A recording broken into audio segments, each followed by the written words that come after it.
Hello, everybody. Welcome to the Ride or Die Show. I am your host, Randi-lee. On today's episode, I'm going to be talking to Jim Marshall. So make sure that you hit that like and subscribe button before we even get started so that you never miss an episode. Welcome, Okay. Jim. So excited to have you on the show. Thank you. So tell us a little bit about who Jim is. Well, I am the discoverer of hitherto unknown human phenomena, from which I constructed an applied philosophic system, which I call Septemics. And I'm the author of the book, Septemics, Hierarchies of Human Behavior. So that's what you do. Hierarchies of Human Phenomena. I misspoke. Okay, but that's what you do. Who are you? Well, I'm a polymathic intellectual whose areas of expertise include psychology, philosophy, theology, parapsychology, science, engineering, mathematics, law, literature, history, metaphysics, military science, political science, physical culture, education, organization, and music. And I hold a Bachelor of Science cum laude from City University of New York. Okay, so you were in New York for university and now you live in Arizona. Yes. So what made you move there? It's warm here.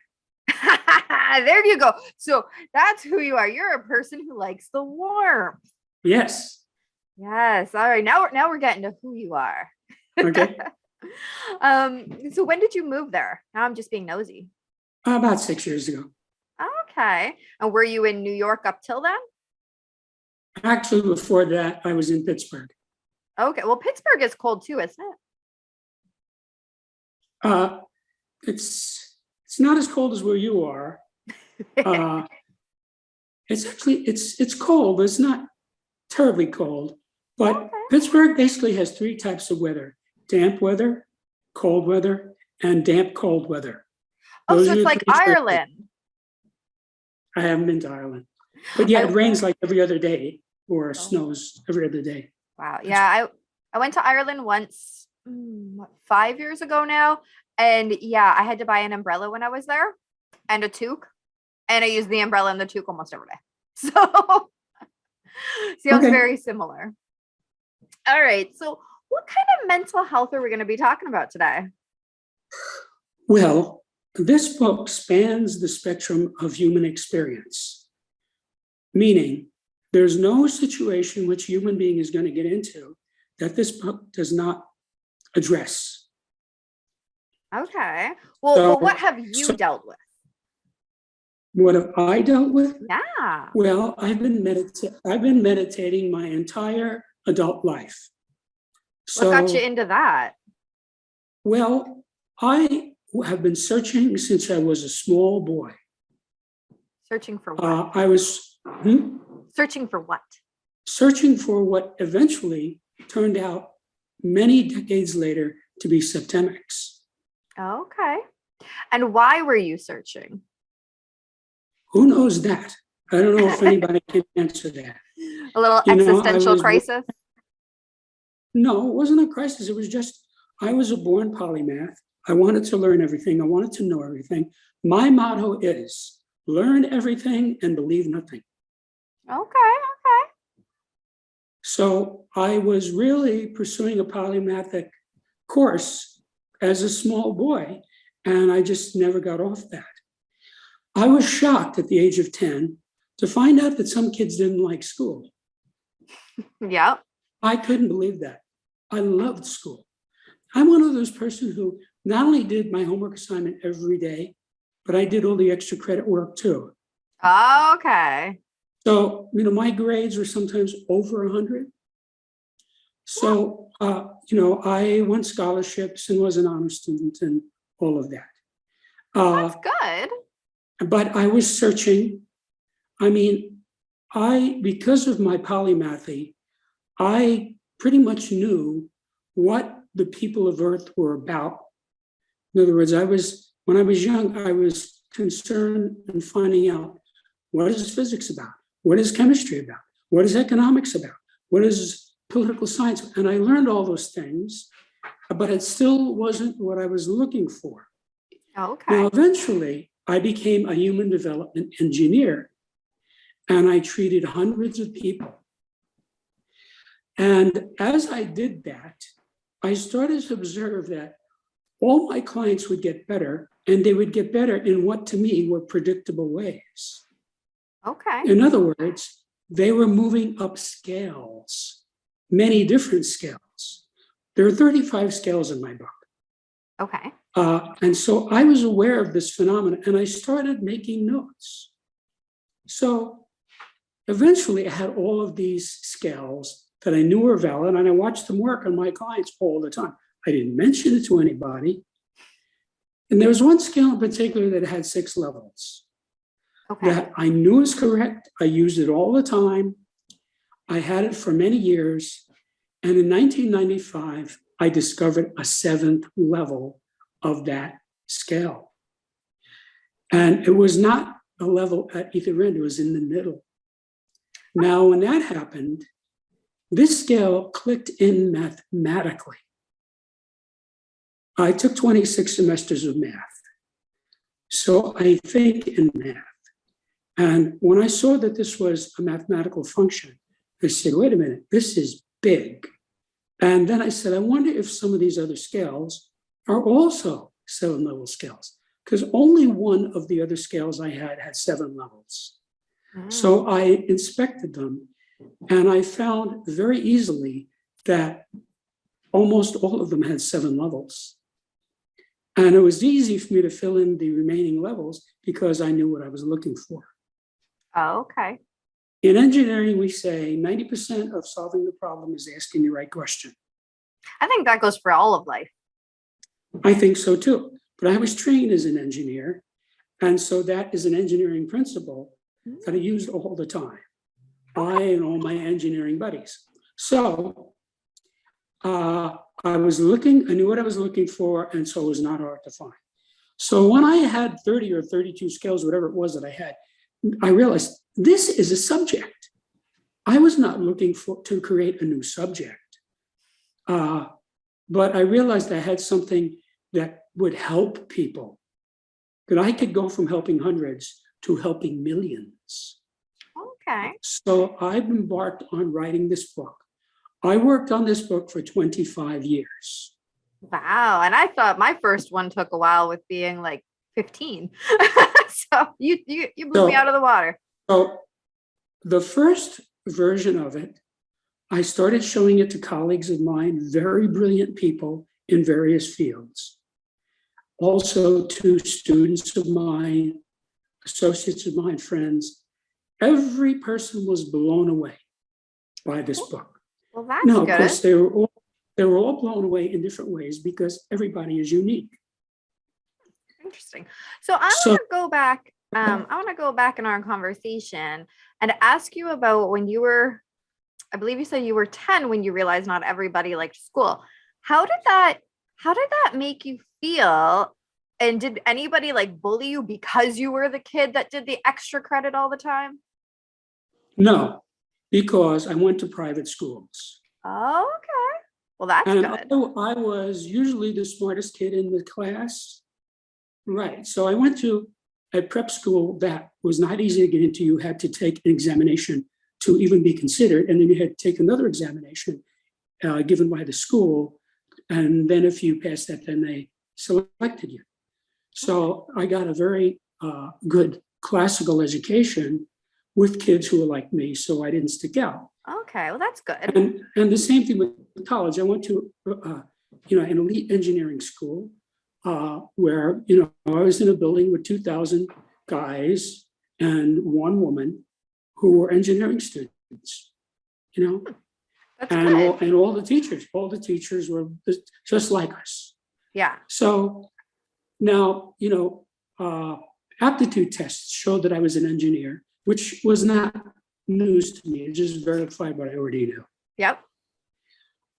But as I matured going through college, I realized that I really was not terribly interested in electrons and airfoils and gears and things that engineers normally do. Yep. I wanted to engineer the human psyche. Oh, okay. And so Many years later, I became a human development engineer, had great success, and I already told you that Yep. out of that experience, this data just fell out in front of me. Okay.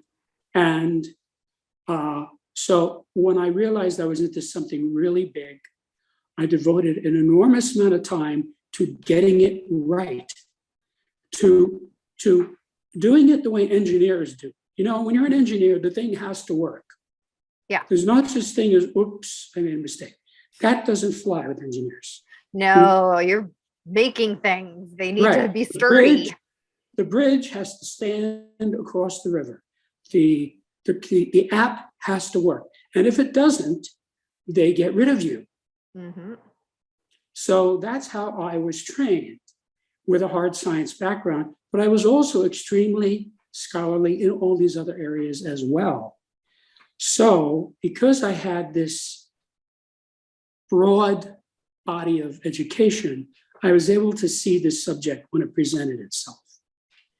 And I made absolutely sure all the skills were correct and absolutely sure that they would work for everybody who can read English. Now, of course, this book is for people who want to improve themselves, improve their lives, or improve the people around them. Something that stood out to me when you gave me the pre-interview questions was you said about issues around self-image. Yes.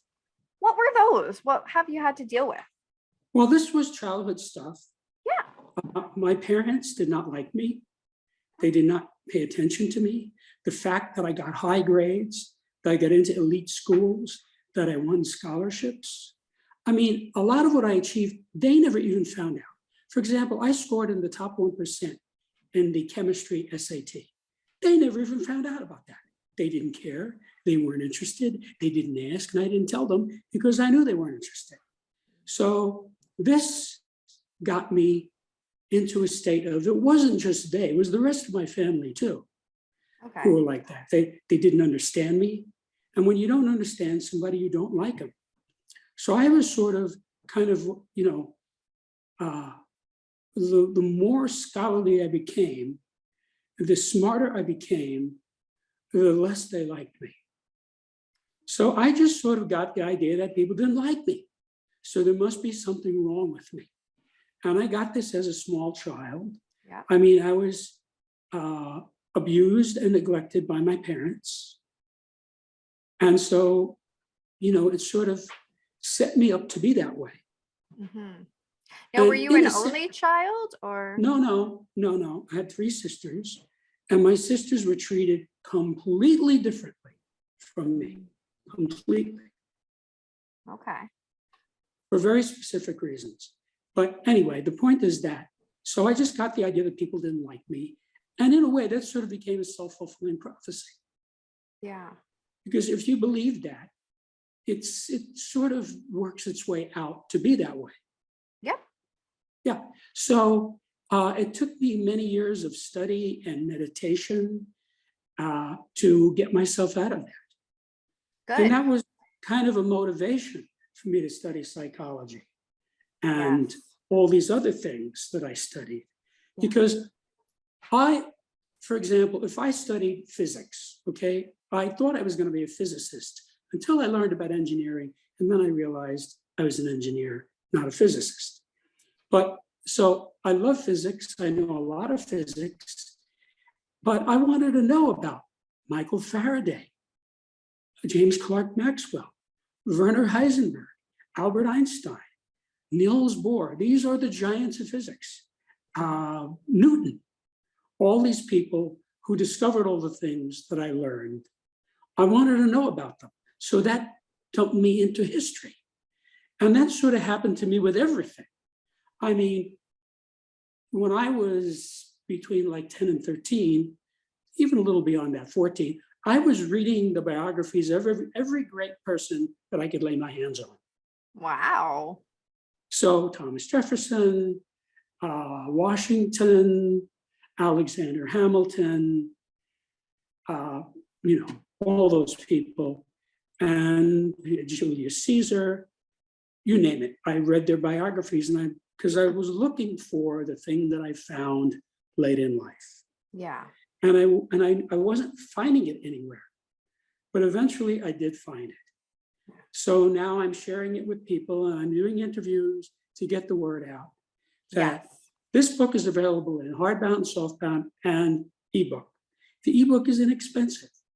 So if you can read English and you want to get better and you can afford $10 for an ebook, you should get this book, because this book will change your life in a positive direction. Yeah. Each of the 35 skills is unique. And so you have to study them. You can't find out anything about skill number 2 by studying skill number 1, because each one is a separate axis against which to evaluate human behavior. So that is why I can say it spans the spectrum of human experience. And I know it applies to everybody because I've seen the results. I've seen the comments from readers. I've seen the comments from publications who did articles on the book. Well, and it sounds like you used it for yourself, right? Well, of course, I was using all of these things for myself all along. So it works just personally, because this podcast is all about personal. Well, knowing that it works for me would be not enough for me to write a book. No, Because but that is important to note, that you were kind of the first guinea pig, basically. Yes. And I knew enough of success on myself to be able to work with other people, because I used what I knew to help them. Yes. I used Socratic dialogue to help the person himself find his answer. And I used biofeedback to assist me, which is part of my engineering practice. Biofeedback is a very engineering thing. So I wrote this book to help people. You had these feelings as a kid, and clearly there was some issues at home with not being treated the same. Was there ever a resolution amongst your parents or your siblings? Like, even as an adult, was there any kind of resolution to come to terms? It was different with everybody because each person is unique. With my mother, there was never a resolution for anything. Okay. And it is not just I who felt that. My sisters feel exactly the same way. Yeah. One of my sisters, many decades ago, got my father aside, and she said to him, this is the eldest of the sisters. She said, there's something wrong with Mama. And he said to her, I didn't think anybody else noticed. Oh. Now, as far as my father, when I became an adult, he came to respect me because I was a very successful person, any way you want to slice it, professionally, economically, romantically, physically, So he just saw, he can see that I was a formidable person. And so he came to respect me. Okay, that's something. Yeah. And, as far as my sisters, they, each one being a little different, they all had tremendous trouble dealing with my mother, and they each dealt with it in a different way. My father was, in those days, there was men's work and women's work. Yes. And since I was the only son, I did all the men's work in a big house, in a big family. So I was worked to death. So, and in those days, the way I grew up is the idea of disobeying my parents, it never even occurred to me until I was an adult that I could disobey them. They told me something once and I just did it for the rest. Like they probably told me when I was 3, wash your hands before you eat. And I washed my hands before I eat for the rest of my life. That's how I was. They told me the first day of school, after school, do your homework. And I came from school every day and did my homework. So that's just how I was. Yeah. None of that made them like me. They just didn't get me. My sisters were nice people. So they were, they sort of tried to be nice to me. but they didn't have a clue. Yeah. I mean, look, when I was 17, I was writing poetry in Latin for fun. I Okay, don't think I would have got you either. right. So who got me? The Jesuits who educated me and the other students in the school. And when I got to college, it was actually, by the time I got to college, I really related more to the teachers than the other students because Oh, they're okay. so far ahead. The teachers really loved me because I was a great student and a mature person by then. So the kids, I sort of, by then I had a relationship with a much older woman Okay. because I needed somebody older to kind of be at my level. Mm-hmm. So, my parents were just not interested in anything about me. So they just didn't get me. And I could put it this way. My father didn't like me because I was like my mother. And my mother didn't like me because I was like my father. There's no winning in that way. Right. And they hated one another. Oh, So it's unfortunate. But this is not unusual. I mean, a lot of kids are brought up in situations that are abusive or neglectful one way or another. Just because it's actually, not unusual doesn't make it not unfortunate. Right. But I didn't go around saying, "Oh, poor me." I had a No, bad no, you childhood. made something of yourself. That's right. I just learned. I learned nobody's going to help me. Nobody's going to back me up. Nobody's going to validate me. So I'm on my own, and so I have to be smarter than everybody else, get higher grades than anybody else, not expect help from any source. And that's just how I lived. Okay. And in a sense, it sort of made me an overachiever. Yes, definitely. That would be a stressful way to grow up, stressful way to kind of live, to always need to be that high achiever and the top of everything. Right. But I didn't know anything else. No, exactly. Yeah. When you're a kid, you sort of figure whatever's going on is normal. Exactly. You literally don't know anything else other than what is in your house or in your classroom. Right. Everything else is unknown. Therefore, you only have what you live through to base your life on as a kid. It's not till we become adults that we realize there's other families doing other things. Right. And I did many things that would be considered exemplary. For example, I was an altar boy for 4 years. Nobody told me to do that. That was my thing. I was a cadet in military school, wearing an honor cord for academic honors. I was an athlete in many sports. I was a professional musician by the time I was 17 years old. What did you play? While in prep school. So, I sang and I played guitar and a few other instruments too. Okay. So the point is that I just sort of went around making my own life, and just the fact that people didn't like me, or I believe people didn't like me, I just accepted that as the way things are. But a lot of people would admire me as an athlete or as a musician or as a scholar, or just as a beau or whatever. So, I got a lot of admiration outside the house. Yes. Yeah. So I just didn't, I just figured that that's how things are, and I'm doing my thing. Yeah. Oh, yeah. So Yeah. you started meditating at a young age. Yes. And most people at that age don't really even know what meditation is. So how Right. did you come across meditation? Well, by the time I finished college, because I had had a very good classical education and then a college education, I knew most of what was out there. I knew chemistry, I knew physics, I knew psychology, I knew mathematics, I knew most of what is in the world. These were not mysterious things to me anymore. So then I started saying, well, I'm going to look in other places. So I started looking at what today they would call alternative things. Yes.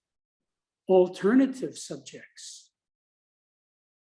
Things that people in my family never heard of. Mm-hmm. And because I was a very good student and I liked to study, this was not hard for me. I made good money, even as a young person. And so I could afford to take courses in various groups and study these many different things. Mm-hmm. And each of them gave me a different viewpoint. I got involved a little bit in Buddhism when I was, I guess, 20 or something like that, 18, Okay. But I didn't just stay with Buddhism. I looked in all these other things. And my studies led me to know a lot. For example, I studied Hinduism a lot on my own. Okay. And found a lot of that made a lot of sense to me. Mm-hmm. And if you study Buddhism or Hinduism from an enlightened point of view as a scholar, you can see how it fits in with these other things. Okay. That's why I wrote this book. Yeah. To give everyone the benefit of what I learned. But I do it in a way that if you read and if you study this book, it's foolproof. It's not possible for an intelligent person to read this book and apply it, and it tells you in the book how to apply it and not get a metamorphosis or multiple metamorphoses or self-realization out of it. It's going to happen. And that's why I worked on the book for such a long time, to see what would happen to people who used it. Mm-hmm. Meditation is controlling your mind. Exactly. And it's not an easy thing to do, but from the guests that I've talked to, because we're almost at episode 100 now, so a lot of guests so far, meditation is one of the top strategies that they use. Right. So I, of course, took all of these engineering principles and all of these scales that I had been evolving for decades and used them on myself in my meditation.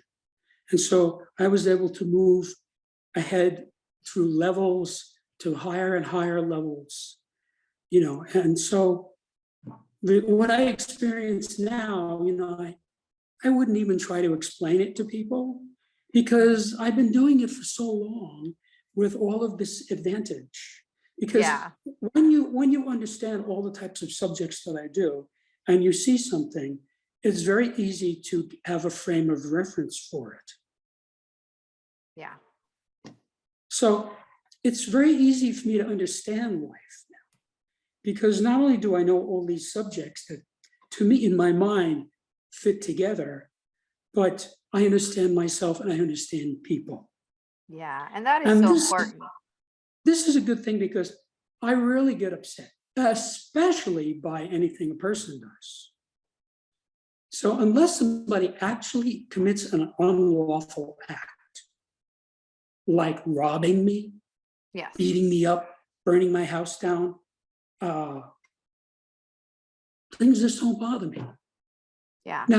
Now, I have sort of learned to be careful, not only with how I handle people, but also just in general. So we've learned a lot about this book, which is fantastic. However, you haven't told us where to buy it. So where can we send people? This book can be found anywhere that books are sold. Perfect. You can get it on Amazon, Barnes and Nobles. You can get it from the publisher Author House. If you go to a search engine and type in Septemics, Septemics, you will get a flood of responses, including places, all the people selling the book. Perfect. So it's easy to find. I highly recommend go to the website, septemics.com. Costs you nothing. There's a massive amount of information there. Sections of the book are there. Responses from readers are there. Articles written about it by various publications, reviews, and you can look that over and you will not only see how positive the response has been, but you get to see what other people say about it, not just what I say about it. And that is helpful to most people. Oh yeah, I love looking at reviews before I buy something, whether it's a book or an actual product, because I want to know from people who have used it or read it. I don't care what the producer says that it is, the company, Right. because they'll lie to get you to buy something. So I always go to Yeah. reviews, which is why when I write my reviews, they're very honest. Right. And, of course, every person is unique, so everybody gets something different. I have about 10 or 12 comments from readers on the website, and each one is very different from the other. Yeah. But they're all very positive. So make sure that you guys go and check out Jim's website, the septemics.com, and hit up Amazon or whatever bookstore you enjoy buying your books at, and go pick up your copy. And of course, the link is going to be down in the description below to make it super easy for you guys to go and find it, check it all out, see what it's all about, get a little more in-depth info there on the website. So thank you, Jim, so much for being on the show. This was great. And I look forward to getting to read your book. Thank you very much. Again, thank you, Jim, for being on the show. The links are down in the description below, so be sure to check those out. If you want to support the show, you can head on over to our Patreon page and get some behind the scenes footage and know what the heck I'm writing before anyone else does. I love being the first to know stuff.